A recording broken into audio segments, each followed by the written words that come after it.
TrueStory Vibes warmly welcomes all our beloved listeners. We're so glad to see you again in our familiar time slot.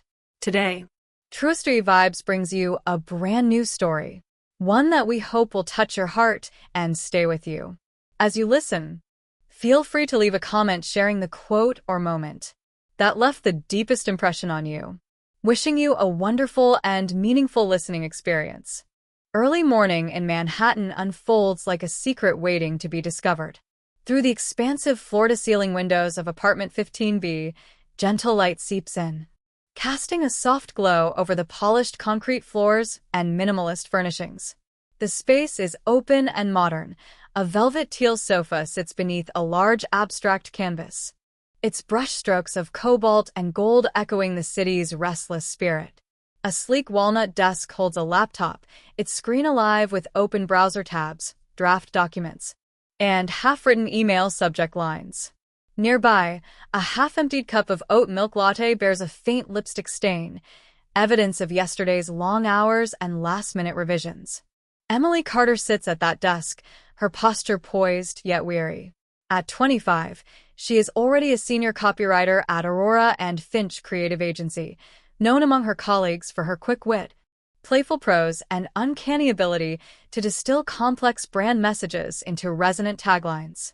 She wears a crisp white button-down shirt, sleeves loosely rolled to reveal a silver bracelet inscribed with the words, "Rise and Shine," and her dark hair is gathered into a purposeful bun that hints at her habit of pushing tasks forward, no matter how late the hour. Her fingertips hover above the keyboard as she reviews a client's feedback on a draft campaign script. A gentle breeze rustles the papers on her desk, reminding her that the day has begun without her full consciousness of it yet. Outside her sanctuary, the city is waking. Yellow taxis begin their symphony of horns. Delivery vans unload beneath the skyscrapers, and distant sirens provide a steady rhythm to the urban heartbeat. The hum of life is palpable. But within these walls there is a deliberate calm punctuated by Emily's occasional sigh. She glances at her smartphone resting beside a notebook filled with neatly drawn storyboards. A text message from David reads, "Running late. Back tonight. Red heart." 4 words that carry both comfort and concern. Comfort because of the heart emoji, then doubt, then distance. Her chest tightens, but she squares her shoulders and focuses on her work. There is always more to be done. Across town, in a similarly sleek but decidedly more corporate midtown engineering firm, David Miller begins his day. At 28, he is a rising star in structural engineering, celebrated for his meticulous calculations and leadership on high-profile development projects. He stands before a large mirror in his compact bedroom, adjusting his tie with the precision that mirrors his professional style. Today, he meets with a team at a Fifth Avenue construction site slated for a new high-rise foundation, and while he cares deeply about the project's safety standards and aesthetic integration, his thoughts stray back to Emily. He kisses a framed photo of Emily on his dresser before grabbing his briefcase. "I'll see you tonight," he murmurs into the mirror. Even though he knows that a Penthouse client reception and a late-night design review will keep him long past the expected dinner hour. Meanwhile, in apartment 15A just above, Linda Miller settles into her morning ritual. At 56, she stepped off the commuter train from suburban Pennsylvania only 3 days ago, carrying a neatly folded tote bag stuffed with Tupperware containers of her famous lasagna and homemade mac and cheese. She wears a pastel cashmere sweater and a string of pearls, her silver hair styled in a soft wave that speaks of Sunday brunches and book club gatherings. She unwraps a thermos of chamomile tea, inhales its soothing aroma, and surveys her new surroundings with an appraising eye. The modern open-concept layout and gleaming appliances are a far cry from the traditional farmhouse kitchen where she raised her son, but Linda is nothing if not adaptable. She's come to be the dutiful mother, offering wisdom and homemade comfort to the newlyweds. At precisely 6:30 a.m., Linda crosses the threshold into Emily's kitchen with a bright, "Good morning, dear." Emily looks up from her screen, pushing stray strands of hair off her forehead. Her smile is polite but cautious, as though she senses the scrutiny behind Linda's bright blue eyes. Something about the way Linda surveys the spotless countertops and stainless steel appliances makes Emily feel as though every surface is under review. Linda places her lasagna dishes on the marble counter in perfect alignment, as if cataloging them for an invisible inventory. Emily offers to help, but Linda gently waves her off, patting the counter and murmuring, "I've got it, sweetie." The apartment's living area showcases more of Emily's world, a low shelf burdened with design tomes and coffee table books. A record player with a stack of eclectic vinyl ranging from Miles Davis to modern folk, and a plush teal throw draped across the back of the sofa. On the drafting table, an unfinished storyboard for a luxury smartwatch campaign lies beside a half-spent mug of matcha. A sliding glass door leads to a narrow balcony overlooking the East River and the elegant span of the Brooklyn Bridge, a view Emily promises herself she will savor each dawn, though deadlines often pull her back inside. As Linda hums a hymn from the stereo, Emily watches, half smiling. In Linda's mind, each hummed note carries the promise of family unity, the weight of tradition, and the gentle reminder that home is more than just a creative workspace. Within minutes, Linda has begun assigning Emily next week's chore list. Rearranging the living room for visiting grandparents, updating photo frames in chronological order, deep cleaning the tile grout she's never once seen. Emily nods earnestly, typing down notes in her planner, while her mind races to juggle looming ad campaigns and client calls. Meanwhile, David slips into his office, badge clipped to his lapel, greeting the receptionist with a quick nod. His inbox pings with site updates, blueprint revisions, and a reminder from his project lead. Need your sign-off by noon. Even as he tackles these tasks, his mind drifts back to Emily's face in the photo he kisses each morning. Both of them navigate worlds that demand absolute dedication. She in the realm of creative storytelling, he in the realm of steel and concrete. But love, it seems, requires both an open heart and an open schedule. As the sun climbs higher, dust motes sparkle in the beams of light cutting through the glass. The lasagnas cool in their containers, filling the kitchen with a faint aroma of garlic and basil. Emily, throat dry from early morning edits, lifts a lid and inhales deeply, tasting home in every waft. Linda exchanges a satisfied grin with her daughter-in-law, an unspoken truce in this crowded apartment. Both women share a mutual understanding. Ambition and affection can coexist, but only if balanced with care and respect. And so, in this modern Manhattan tableau, the stage is set. 3 lives, 3 generations, each driven by their own dreams and insecurities, now entwined on a single floor of glass and steel. The city's restless energy coils around them, and every small gesture, an aligned casserole dish, a text about running late, a mother's quiet hum, carries unexpected weight. As Emily returns to her laptop, Linda settles in with her tea, and David strides out into the morning crowd. None of them fully realize how quickly the delicate harmony of ambition, love, and family expectations will be tested. The first notes of their shared story have just begun to play, and already the tension is palpable. The next morning, the city outside Emily's Manhattan apartment was already alive before sunrise. Sirens echoed in the distance, blaring through the thin glass that separated her from the streets below. Emily awoke to the shrill ring of her alarm at 5:30 a.m., heart pounding as she fumbled for her phone. Work awaited. Today was the final review for a multi-million-dollar tech rebrand, and her creative director had personally reminded her that every slide, every word, every pixel had to be flawless. In the kitchen, steam rose from the countertop as Linda Miller placed a tray of perfectly arranged chia pudding jars and sliced berries before Emily, without a word of greeting. The tiled backsplash gleamed, not a smear in sight. Emily swallowed the lump in her throat. "Thank you," she managed.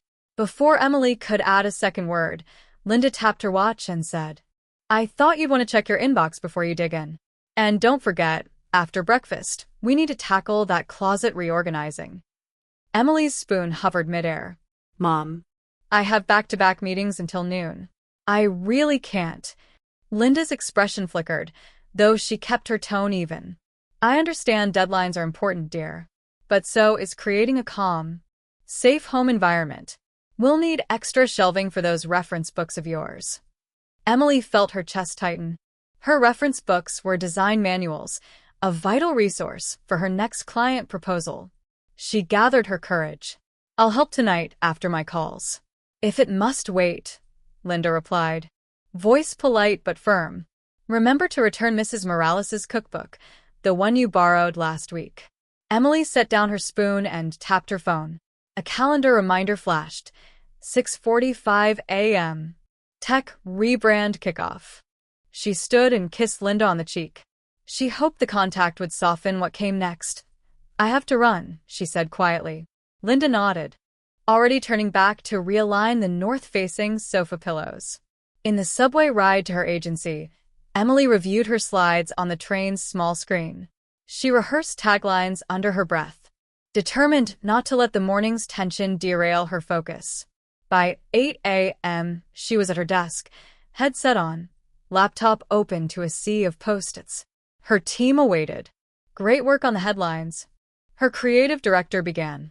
But I want more emotional resonance in slide 4. Can you bring us back? Emily clicked her mouse and rewrote the line, heart thudding as her words appeared on screen. 20 minutes later, they moved on to palette suggestions, font hierarchy, and end card placement. Clients had high expectations. Emily thrived in this arena. Yet the success she savored at work contrasted sharply with the subtle but persistent unease lodging in her chest. Each time her phone buzzed, whether it was Linda's chore reminders or David's running late tonight text, it felt like both reassurance and restraint. Meanwhile, David Miller breezed into a Lower East Side site meeting at 7 a.m. Tower cranes loomed overhead as he reviewed soil reports with contractors. His phone vibrated with an incoming call from Linda. Don't forget your grandmother's birthday call at 2. She's been asking. He answered, kissed his mother's photo on his desk, and smiled. Of course. I'll call her on my lunch break. Yet he lingered 5 extra minutes on a structural debate, his lips curved into a guilty half-smile. Back at the apartment that afternoon, Emily rushed up the elevator after wrapping her 4th meeting by 3 p.m. She pressed the call button for floor 15A, then 15B, juggling her notes and a half-drunk latte. The door swung open to Linda, clipboard in hand. I left a list on the counter, laundry cycle instructions for your delicates and dry clean only items. Also, remember to adjust the thermostat. The draft from those new windows is too strong. Emily traced the list. Sort lights, darks, delicates in separate loads. Cold wash, thermostat set to 68. Each bullet point felt like a ticking time bomb in her day. She closed her eyes for a moment, then nodded. Got it. Excellent. Linda tapped her pen. And I scheduled your annual doctor's appointment for 9 a.m. tomorrow. Don't be late. Emily's jaw clenched. Thank you. She swallowed. I really need to finish these revisions now. Tonight I'll do laundry and help with the closet. Linda offered a faint, understanding smile. I know you're busy. Just don't burn out. Emily hustled past, nearly knocking over a potted plant Linda had sourced online. She inhaled deeply at her desk, eyes stinging, but within moments she was back in campaign mode. That evening, at 7 p.m., Emily trudged down the hall to the shared laundry room, 2 machines for 20 apartments. She loaded her delicates into the washer and pressed start, fingers trembling. Returning to 15B, she found Linda already halfway through alphabetizing Emily's bookshelf.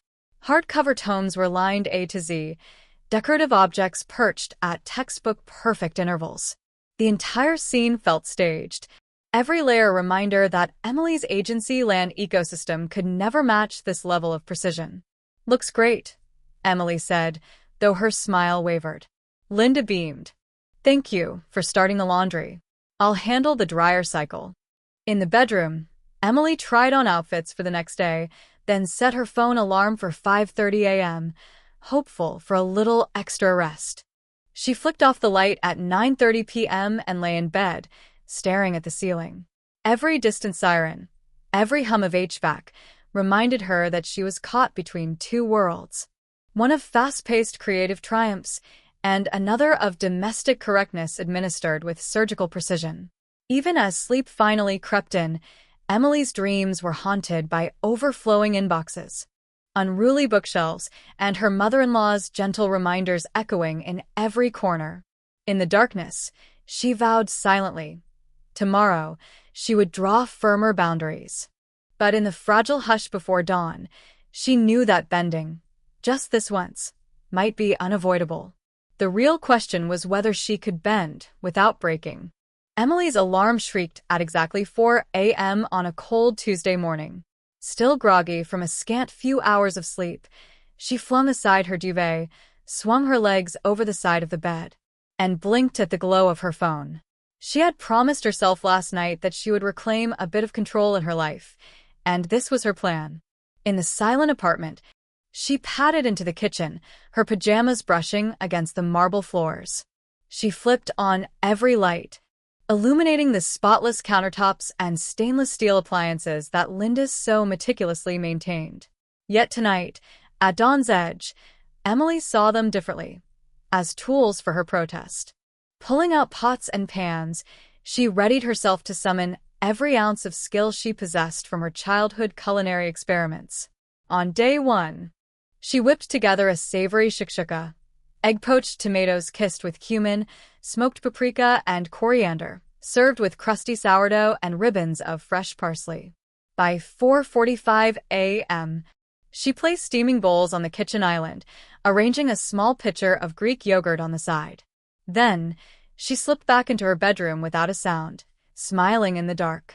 At 6:30 a.m., Linda emerged, bleary-eyed in her cashmere cardigan but immediately alert when she spotted the spread. "Oh my," she murmured, lifting a spoonful of tomato sauce to her lips. "This looks delicious." She anticipated a comment about who had cooked, but Emily had already slipped her pre-work shirt over her head and disappeared down the hall with coffee in hand. Linda ate shakshuka alone, every bite mellowing the usual edge of her morning critiques. She texted Emily, "Shakshuka was divine. Thank you for breakfast." Emily's phone chimed. "Glad you liked it. Have a great day." On day 2, Emily rose before the city stirred, stewing steel-cut oats with cinnamon, cardamom, maple syrup, and a scattering of candied pecans. She layered each glass jar with velvety porridge, a dollop of mascarpone, and vibrant berries she'd picked up at the market on Sunday. By 5:15 a.m., the jars gleamed under the recessed lights. She sighed with quiet victory as she wiped her spoon clean. Later that morning, Linda sat down to breakfast and found Emily's note on the fridge. "Enjoy the porridge. Heat in microwave for 45 seconds if you prefer it warm." She obeyed, then paused mid-spoonful, marveling at the richness of mascarpone mingled with berries. She tapped a reply. "Best breakfast I've had in weeks. Thank you, Emily." The next 5 days unfolded like a carefully choreographed dance. Day 3, avocado toast on seeded rye, topped with chili flakes and a soft-boiled egg, alongside a grapefruit orange salad drizzled with mint syrup. Day 4, spinach and feta egg muffins baked in olive oil-slicked tins, accompanied by slender asparagus spears drizzled with lemon zest. Day 5, smoked salmon roulades, cream cheese, and dill rolled into thin slices, served with cucumber ribbons and caper berries. Day 6, mini banana yogurt pancakes dusted with powdered sugar, alongside berry compote and toasted almond slivers. Day 7, a brunch-worthy quiche Lorraine bubbling with Gruyere, bacon, and caramelized shallots, paired with a simple field green salad tossed in lemon vinaigrette. Every morning, Emily gave herself exactly 1 hour to orchestrate culinary wonders before retreating to her desk. Each dawn's triumph slid into the fridge and awaited Linda's arrival. By day 4, Linda's notes grew more effusive. Salmon platter was elegant, restaurant quality. And those almond pancakes are so light. Emily's quiet rebellion had morphed into a weekly treat for her mother-in-law, and Linda's tone shifted from managerial to genuinely appreciative. On day 7, Linda ventured beyond text messages. At 6:45 a.m., She slipped into the kitchen, humming softly, and found quiche still warm on the counter. She snapped photos and then did something she'd never done before. She poured Emily a cup of tea, carried it to the breakfast bar, and beat on the counter in 3 light knocks. Emily appeared, hair tousled, in a pair of worn jeans and an oversized sweater. "Hi," she said quietly. Linda gestured to the quiche. "This is extraordinary. You've outdone yourself every single day." Emily swallowed, surprised and vulnerable. "I wanted to do something nice." "Oh, it's more than nice. I've been too critical. I expected perfection. But my focus on things like the chirping fridge magnets and the grain direction of the wood floors blinded me to the fact that a loving home is made with warmth, and these meals prove it." Linda's voice softened. "I'm sorry, Emily." Emily blinked. "Mom, you don't have to." Linda cut in gently. "But I wanted to. Those breakfasts reminded me I'm here to support you too, not to manage your life." For a moment, they stood in the golden haze of the kitchen, the scent of caramelized onions still lingering. Emily felt remarkably light. That evening, at twilight, Linda left a single note on Emily's closed laptop. "Thank you, Emily. You've given me more than breakfast. I've found new reasons to be grateful." In the days that followed, Linda's tone transformed. Her chore lists became suggestions. She asked Emily how her deadlines were going and offered to proofread copy instead of reorganizing cabinets. Their relationship shifted from managerial oversight to genuine partnership. Emily's week-long dawn vigil had accomplished exactly what she intended. It broke the pattern of silent tension and forced Linda to see her not just as a perfecting presence, but as a caring individual with her own pressures and dreams. In showing love through food, Emily had found a bridge across 2 worlds, the relentless creative grind and the expectation-laden domestic sphere. By the end of that week, a new rhythm settled into apartment 15B. Linda still brought her tea, but now she shared it with Emily at 6 a.m., sitting side by side at the counter. Emily sipped green tea instead of gulping cold coffee. They talked about Emily's campaign, about David's foundation design, and about Linda's book club back in Pennsylvania.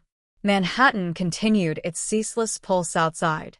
But within those walls, 3 people, Emily, David, and Linda, had discovered a quieter beat, one of mutual respect, unexpected gratitude, and the knowledge that sometimes the best way to bridge divides is to rise before dawn and cook. Late on a Friday night, nearly 10 days after Emily's dawn cooking campaign had transformed her dynamic with Linda, the city's pulse still raced beneath the windows of apartment 15B. Emily sat at her desk, exhausted but exhilarated. She had just delivered the final presentation for the rebrand, and client feedback streamed in with enthusiastic emojis and thumbs-up reactions. People congratulated her. "You nailed it. Best deck ever." But her phone screen dimmed the glow of victory with a single text from David. "Can't talk tonight. Site emergency." "Sorry."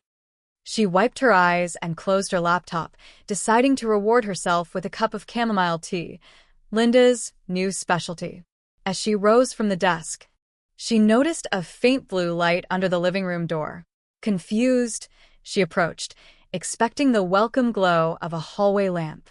Instead, she found the door cracked just enough that she could slip inside. The scene that greeted her was surreal. Linda stood in the center of the room, silhouetted by the glow of a large flat-screen television playing a real estate webcast. Next to her, atop a glossy white console, sat a laptop open to a website for high-end properties. A cursor hovered over a listing labeled Exclusive Penthouse Duplex, Private Elevator Access. The price tag, $5.2 million. In the background, the TV windows revealed floor-to-ceiling views of the East River, views uncannily similar to their own apartments, but the spacious terraces and free-form balconies were unlike anything Emily had ever seen from her home.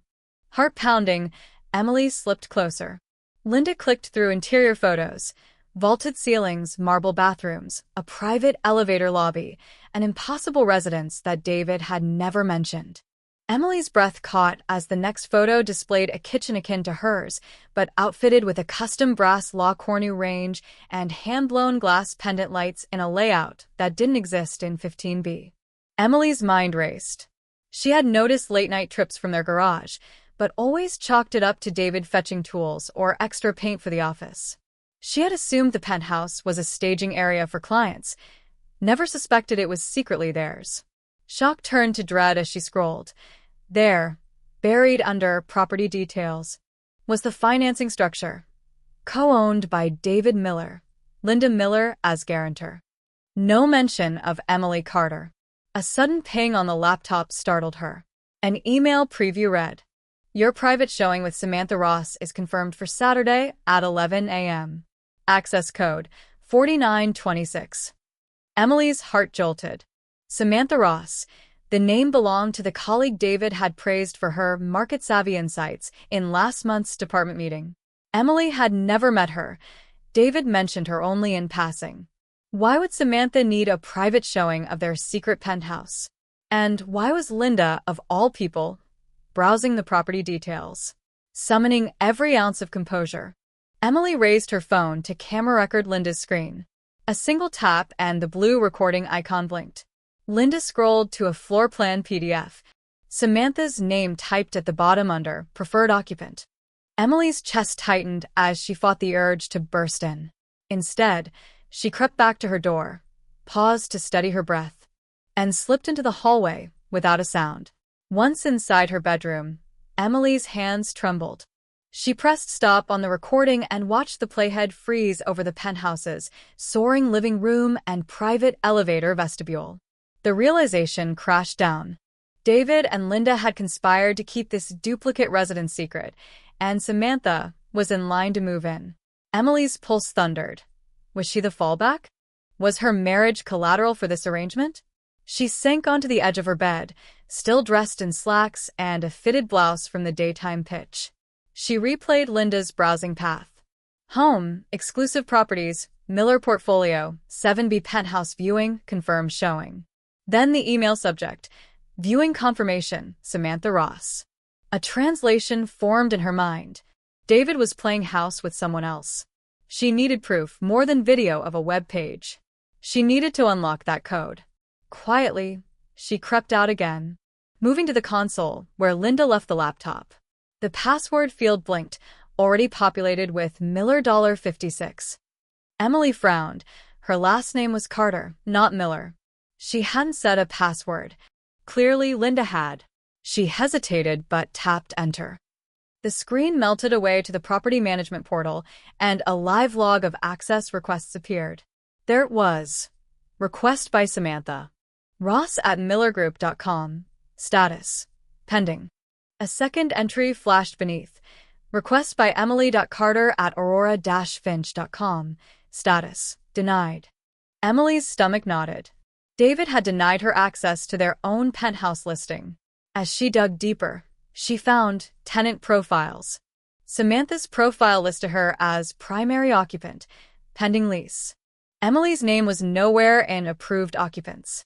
She stared in disbelief. Someone had created a lease for her husband and mother-in-law with themselves only as tenants, intentionally excluding her.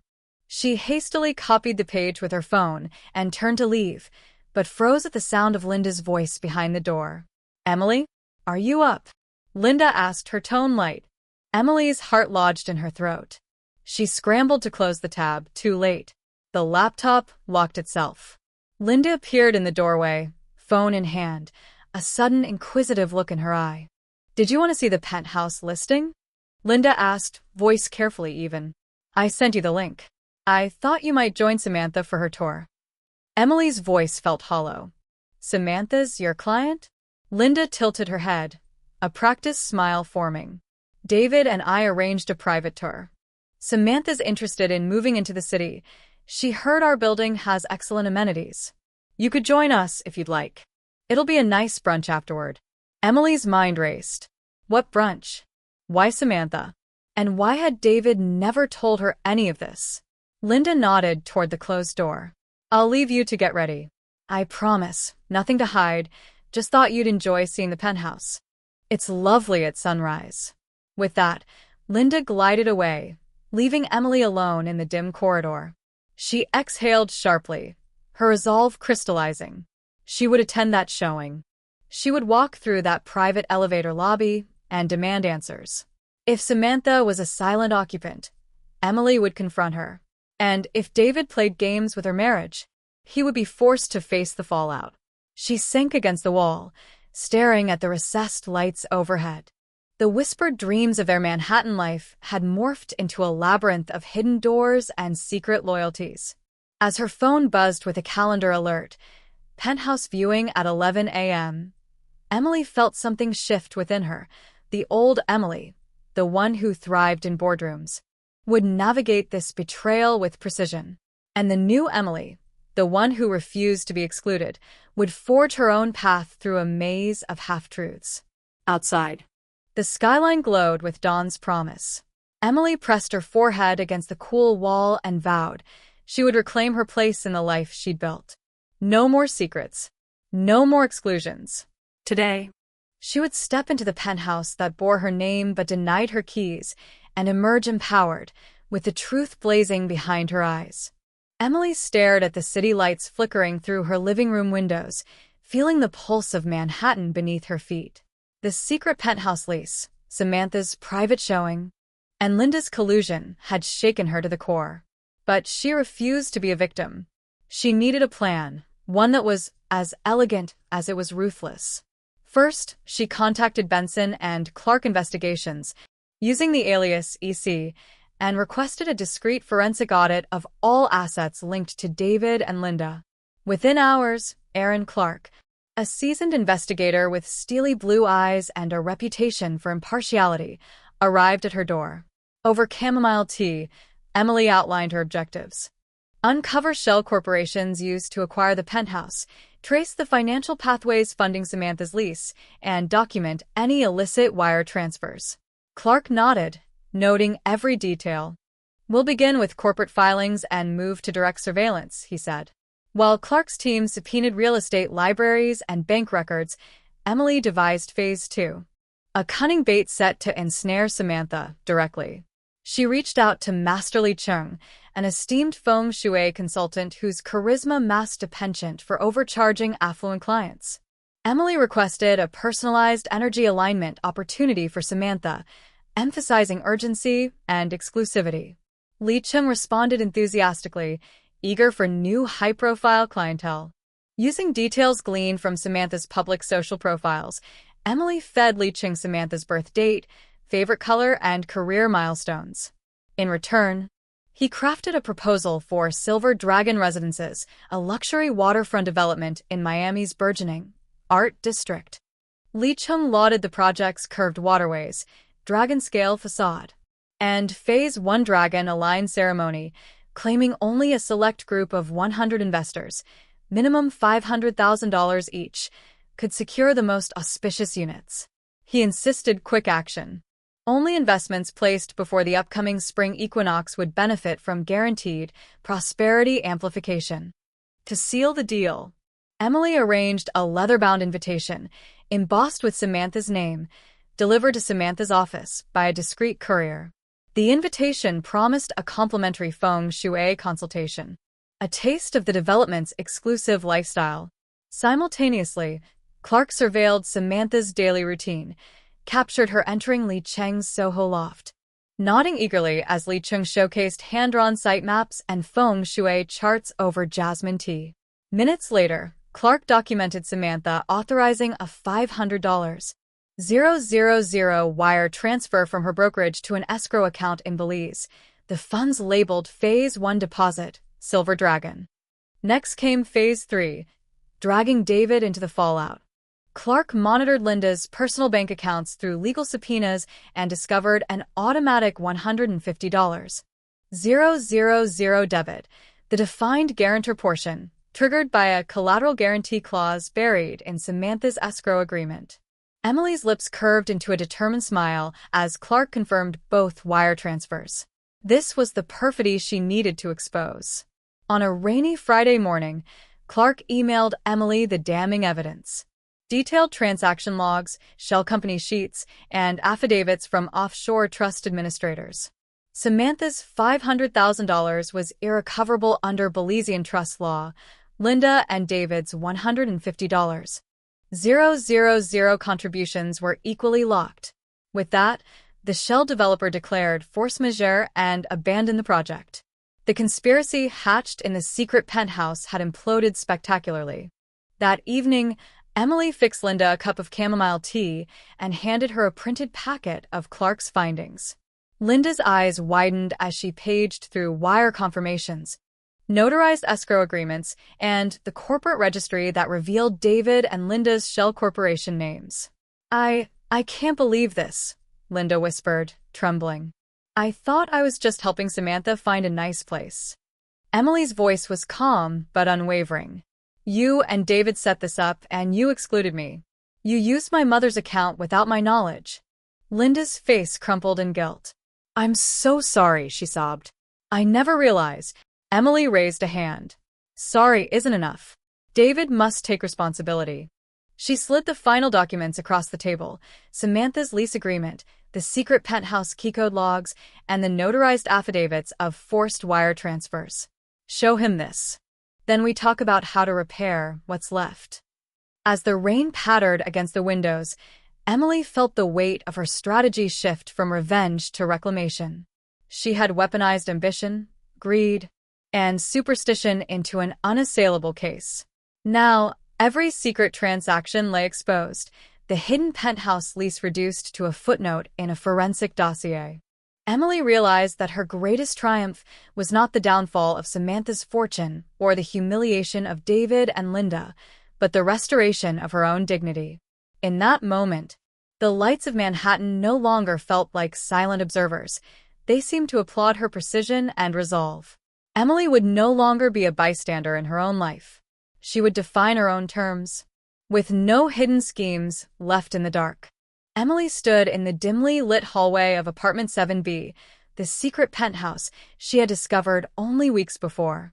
The private elevator doors slid open with a soft whoosh, revealing the marble foyer of the duplex and the intoxicating city skyline beyond. Samantha Ross, dressed in an elegant sheath dress, stood beside David Miller, whose broad shoulders strained the tailored lines of his designer suit.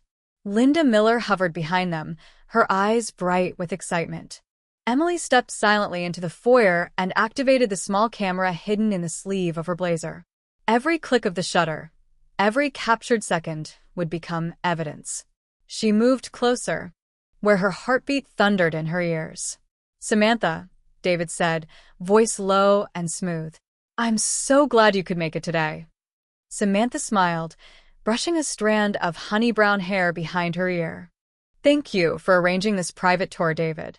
I've never seen anything like this. Linda clasped Emily's arm in exuberant support. Isn't it marvelous? I told Emily how special this place is. The view, the light, it's perfect. Emily's grip on the camera tightened as she recorded Samantha's gaze, drifting from David's proud grin to Linda's pleased nod. The lingering embrace Samantha offered David at the grand living, dining archway registered in high definition. Emily's chest twisted. This was more than a real estate showing. It was an affair in plain sight. David led Samantha down the satinwood hallway, past a private library with leather-bound first editions. He paused at a floor-to-ceiling window, overlooking the river's glassy black surface. Imagine waking to this every morning, he murmured, slipping an arm around Samantha's waist. Linda's quiet chuckle behind them confirmed her complicity. Emily recorded it all, tears pooling behind her lens. She waited until David and Samantha entered the master suite, its king-sized bed draped in cashmere throws and silk sheets. Emily pressed pause on the video feed, then slipped back out into the corridor. Heart pounding, she retraced her steps to the living area where Linda had first greeted her. Inside the foyer again, Emily powered down the camera and locked the door behind her. She mapped her next moves in seconds. Samantha's lease was about to be signed. An immediate confrontation would catch them off guard. She would need legal reinforcement as soon as the video was in her hands. Emily dialed Quinn and Hartman, LLP, her voice steady. This is Emily Carter. I need an emergency injunction. I've uncovered evidence of marital fraud and unauthorized tenancy. Please send a lawyer immediately to apartment 15B. She gave the case number Clark had provided, phrasing it as a simple property dispute to secure same-day service. 10 minutes later, a black SUV pulled up at the curb. Emily met Marisol Reyes, a sharp-suited corporate litigator, in the lobby. She handed Reyes her phone with the recorded footage queued up. "Watch this," Emily said quietly. Reyes pressed play, her professional calm dissolving into cold fury as David's arm tightened around Samantha and Linda laughed in approval. "You have everything you need here," Emily said. "Now we need access to that penthouse to serve them." At 11:15 a.m., Emily, Reyes, and 2 process servers arrived at the building's private entrance. A doorman greeted them with suspicion. Reyes flashed her bar card and the court-ordered writ of injunction. "We have an order to serve David Miller and Linda Miller," Reyes announced. "Please grant us access to apartment 7B. Reluctantly, the doorman pressed the elevator call button. The gold doors opened, and Emily's pulse raced as she led the way up. She had dressed in dark slacks and a clean blouse, professional, yet unassuming. The elevator doors closed behind them with a definitive click. Emily pressed the penthouse button and took a steadying breath. This was the moment of reckoning. The doors opened to the marble foyer once more. Samantha stepped out first, holding her designer clutch. Her eyes widened at the intrusion.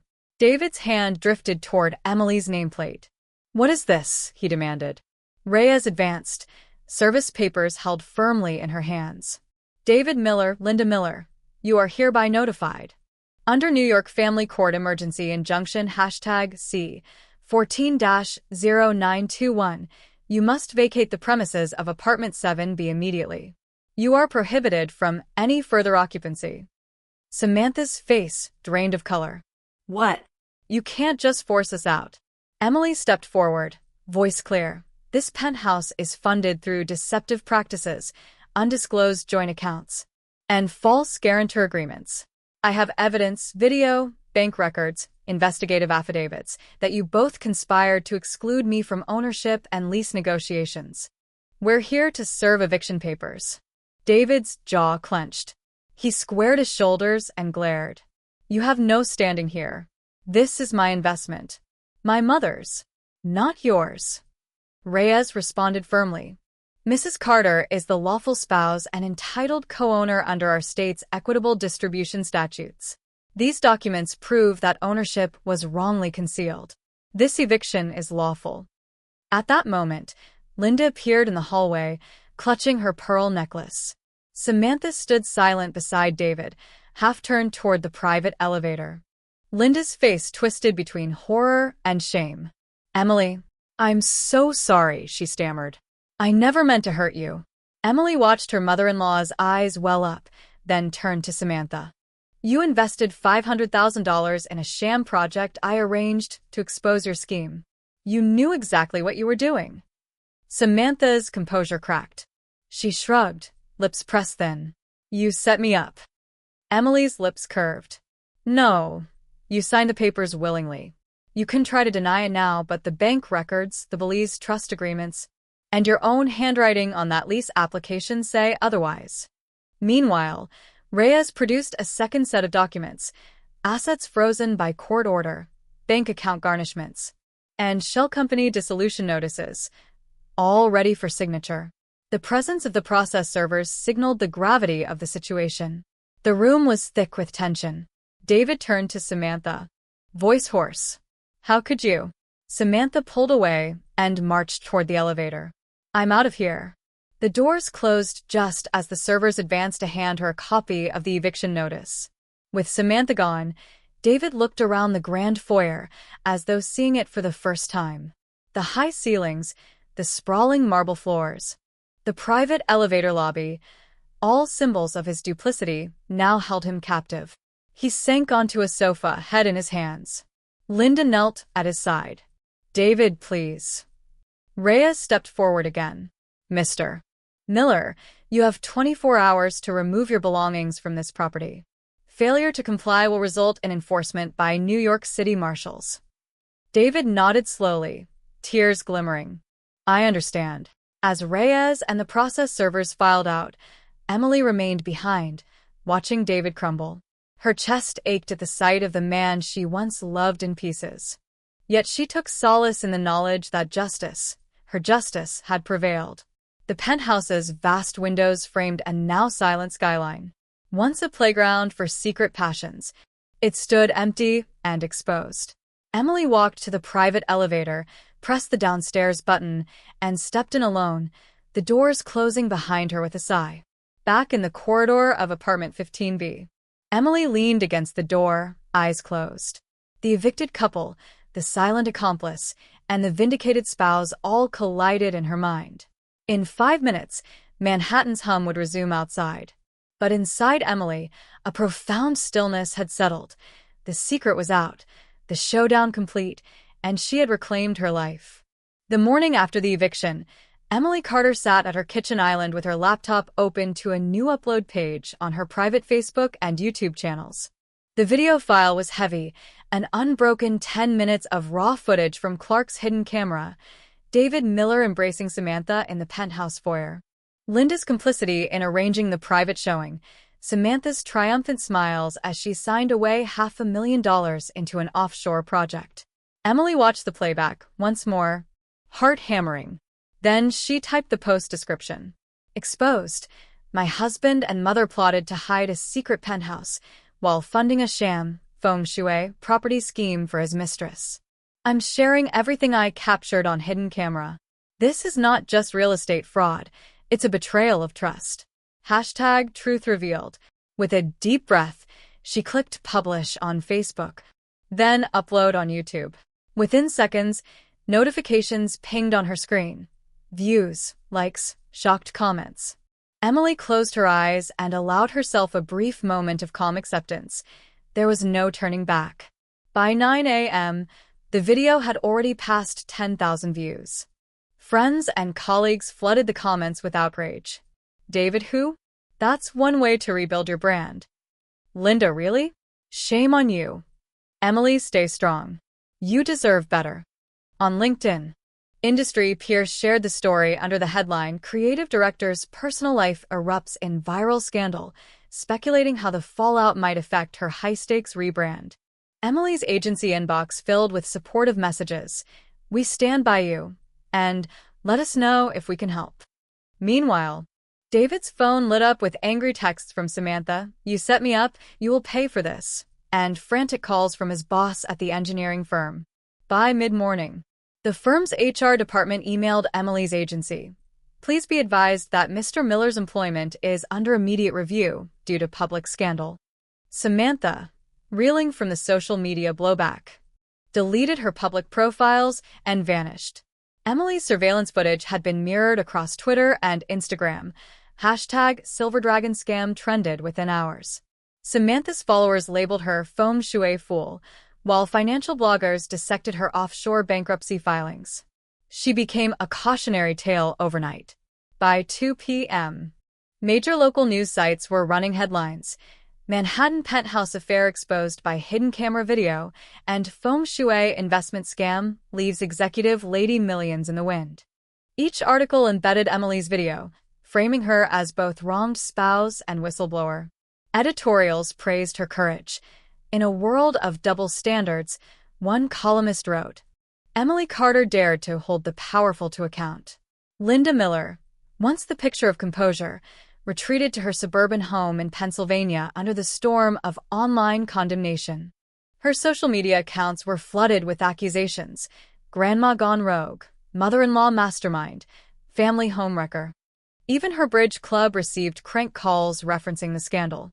Unable to withstand the barrage, Linda deactivated her profiles and stopped answering phone calls. Back in Manhattan, David ignored his boss's urgent emails and refused to attend a crisis meeting. News of his pending termination circulated. Contract terminated. Conduct unbecoming of a senior engineer. He withdrew from public view, his LinkedIn bio suddenly blank, his phone turned off. Building management changed locks on the haywire penthouse, and the concierge removed his name from the directory. Late that afternoon, Emily received a message from her agency's CEO. "Thank you for your transparency. We'll support you in any capacity. If you need time or legal help, just say the word." The relief of professional backing washed over her, stronger even than the storm of online attention. By evening, the video had surpassed 1 million views. YouTube's algorithm had flagged it as trending, and the comment section turned into a global conversation about trust, power, and accountability. Emily watched the numbers climb and felt something shift inside, a sense of justice balanced by the weight of consequences cascading through multiple lives. As dusk deepened over the river, she took a moment to step onto her balcony. The skyline glittered, but tonight it felt less like a symbol of ambition and more like a reminder that light eventually finds every shadow. Emily closed her eyes, listening to the distant hum of the city, her city, knowing that by letting the world see the truth, she'd reclaimed her own power. The morning sunlight felt different when Emily Carter woke up the day after her video went viral. It poured through the curtains of her bedroom in apartment 15B, now fully hers, illuminating a space that once felt crowded by secrets and betrayals. She stretched and checked her phone. Dozens of missed calls from her attorney, congratulatory messages from colleagues, and, most importantly, a building manager notification confirming the official transfer of all keys and ownership records into her name. The Penthouse file, her name alone, glowed on her screen. Emily dressed in a crisp blouse and tailored blazer, ready for her first day as a free woman. She slid into the chair at her attorney's office, where Marisol Reyes greeted her with a warm smile and a stack of signed documents. "Congratulations, Miss Carter," Reyes said, handing over the final decree. "Your divorce from David Miller is finalized, the marital assets have been equitably distributed, and the penthouse belongs to you outright. You also retain the primary marital residence. Mr. Miller waived any claim on your retirement accounts and future earnings." Emily exhaled, relief washing through her. She signed the final page, sealing her independence. "Thank you, Marisol, for everything." At 10 a.m., Emily arrived at Aurora and Finch Creative Agency for her team meeting. The familiar hum of brainstorming sessions now felt charged with possibility. The agency partners assembled around the large conference table, and Marissa Vaughn, the CEO, stood at the head.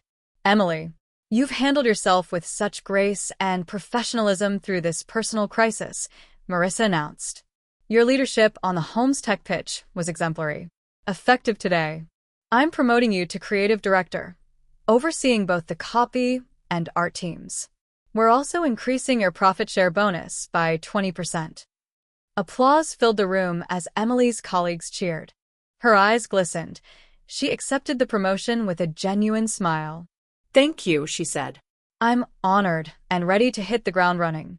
The afternoon's sun found Emily at her desk, drafting a congratulatory email to her team while her inbox chimed with notifications, an invitation to speak at an industry panel on ethics in advertising, a LinkedIn endorsement for leadership, and one unexpected email from Stanford Graduate School of Business with the subject line, "Admission and Fellowship Decision." With trembling hands, Emily opened it. "Congratulations, Ms. Carter. We are delighted to award you a full-tuition MBA fellowship, class of 28. Your application's emphasis on leadership, innovation, and ethical practice distinguished you. Welcome to the Stanford GSB community." She sank back in her chair, scarcely believing her eyes. An MBA from Stanford had been a dream she shelved when career and marriage demanded all her focus. Now, with that chapter closed, she had the chance to expand her skills on a global stage. Within minutes, she accepted the offer. Her phone buzzed with a message from her best friend, Julia.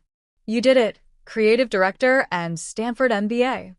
Let's celebrate tonight," Emily replied with a grin emoticon and the words, "Boy, do we have reasons." By evening, Emily found herself at the Ivy Room, a chic rooftop lounge, clinking glasses of champagne with Julia and a handful of close colleagues. Lights from the Empire State Building blinked in the distance. They toasted her promotion, her divorce finalization, her newfound freedom. Laughter and music swirled around her, but Emily's thoughts drifted to her own journey. She remembered the early mornings of cooking for Linda, the shock of the penthouse revelation, the strategic payback scheme, the eviction showdown, and the emotional weight of public exposure. Each step, though painful, had taught her resilience, strategic thinking, and the value of self-respect. She raised her glass. "To new beginnings," she said softly. That weekend, Emily packed a suitcase and headed to the airport, bound for Palo Alto. As the plane ascended, she stared down at the grid of city lights fading into dawn. This journey would be more than academic. It would be a crucible for her leadership philosophy, a chance to shape global campaigns with ethical rigor, and an opportunity to mentor future women leaders in marketing and finance. By the time the plane touched down, Emily was filled with purpose. She moved into a Stanford GSB house with 3 roommates, an engineer from India, a nonprofit founder from Kenya, and a tech entrepreneur from Brazil. Their late-night study sessions, impromptu debate clubs, and weekend hikes up the Santa Cruz Hills forged friendships that transcended backgrounds. Her Stanford fellowship covered tuition, but she contributed through campus leadership, guest lectures on brand authenticity, workshops on crisis management, and panels on navigating personal and professional ethics. In winter quarter, Emily collaborated on a capstone project with 4 classmates, designing a global rebranding strategy for a sustainable consumer goods company. Their pitch at the Social Innovation Showcase won first prize and a $100,000 seed grant. Her co-presenters credited Emily's deft storytelling and data-driven insights, skills honed in Manhattan's advertising trenches, for securing the victory. When spring quarter bloomed, Emily returned to Manhattan for her sister's wedding. Standing at the altar as maid of honor, she caught her reflection in a gilded mirror, poised, confident, and radiant. Her new role as creative director awaited her re-entry to New York, but for now, she reveled in family joys. Afterwards, she spent an afternoon on her penthouse balcony, overlooking the glittering East River. She sipped lavender lemonade and took stock of her transformation. In the months that followed, Emily balanced work in Manhattan with quarters on the West Coast. She spearheaded Aurora and Finch's new global initiative on brand integrity, advising Fortune 500 clients on transparent messaging and ethical marketing. Her Stanford cohort turned into a network of collaborators. She co-founded a nonprofit mentorship program for majority women creative teams, funded through her grant winnings. By her graduation in June 28, Emily stood on the dais in Memorial Auditorium, tassel swaying as she received her diploma. Her speech emphasized that true leadership arises from adversity. "We all face moments that threaten to define us," she told the crowd. "But it's in those moments, when we choose integrity over silence, authenticity over pretense, that we truly rise." The audience erupted in applause.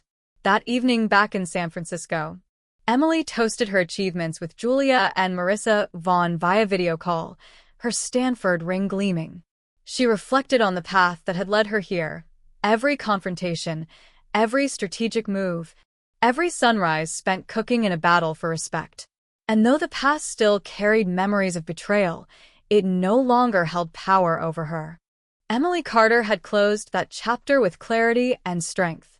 As Manhattan's skyline shimmered somewhere across the continent, she knew that her next ascent, whether in boardrooms or classrooms, would be guided by her own unshakable compass. She was no longer defined by secrets, deceit, or forced apologies.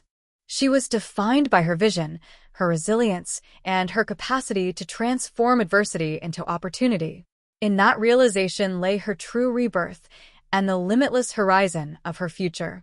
Emily Carter stood on the edge of her penthouse balcony one last time before closing the door on her past. Below, the East River shimmered under the midday sun, a reminder that life, like water, moves forward. Over the course of her journey, from early dawn cook-offs to forensic payback schemes, she had learned that true empowerment springs from self-agency, unwavering self-respect, and the courage to write one's own story. First, she discovered the power of self-agency.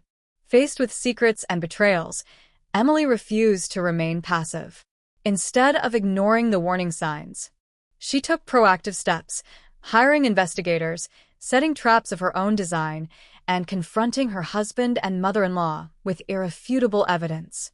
Each decision reinforced her ability to shape her own fate, rather than be shaped by others' deceit. Second, Emily reclaimed her self-respect. It would have been easier to bury her pain, apologize for the chaos, or quietly acquiesce to David's plans. But she valued herself more than silence permits. By exposing the truth publicly, despite the risk of scrutiny, she affirmed that dignity demands honesty. Self-respect, she realized, isn't a luxury reserved for peaceful times. It's the foundation on which resilience is built. Third, she embraced the promise of new beginnings. Her divorce decree, her promotion to creative director, and her Stanford MBA admission were not merely milestones, they were symbols of renewal. Each accolade represented a step away from betrayal and toward a future defined by her own values. The scars of the past remained, but they no longer dictated her narrative. In her farewell speech at Stanford's graduation, Emily distilled these lessons for her peers. When adversity strikes, remember that your response shapes who you become. Choose action over apathy, integrity over convenience, and possibility over fear. Every ending is an invitation to begin again, wiser, stronger, and truer to yourself. Back in Manhattan, Emily launched a mentorship program for aspiring women in creative fields, offering workshops on ethical leadership and personal storytelling. She partnered with Aurora and Finch's new Brand Integrity initiative, helping companies communicate authentically. In each endeavor, she wove her own experiences into guidance for others, turning her story of betrayal into a beacon of hope. As she turned off the balcony light and closed the door on the city's distant hum, Emily felt a quiet confidence settle in her chest. The penthouse, once a battleground of secrets, had become a symbol of her triumph. She had defended her home, her career, and her heart. Now, with lessons learned and a world of opportunities ahead, she was free to build on a foundation of self-agency, self-respect, and relentless optimism. And so, with dawn always on the horizon, Emily Carter faced the next chapter, undaunted, undeterred, and unstoppable. And that brings us to the end of today's story on TrueStory Vibes. Don't forget to leave a comment with a quote or moment that touched you the most. Your words give our team the motivation to keep creating more heartfelt stories. Thank you for listening, and we'll see you again soon.